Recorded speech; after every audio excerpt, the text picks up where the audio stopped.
Harilah hampir ayo kiranya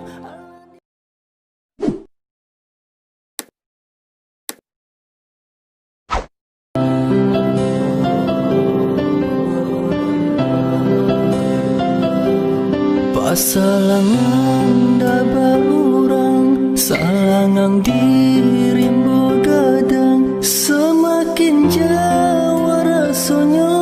jalan pulang lama segala pasantian tangnya jatuh ke dalam tak sangkui dalam rangkuangan rusuh hati bertambah rusuh tak bayang kampung nan jauh di mana si kata lulu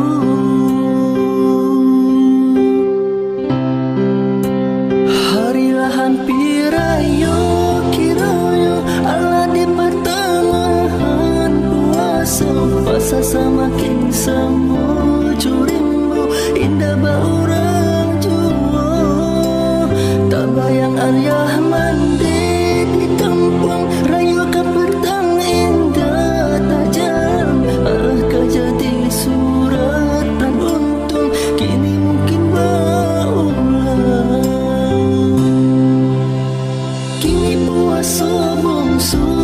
tiba hati makin tak ibu anak ayah jauh amat dirantau paman di air mata kini puasa bungsu tiba hati makin tak ibu anak ayah jauh amat dirantau paman di air mata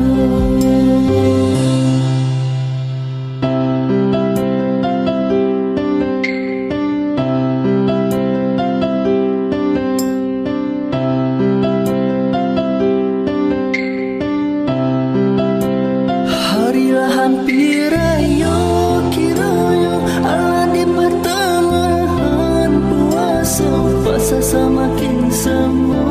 curimbu indah baurang jua tak bayang ayah mana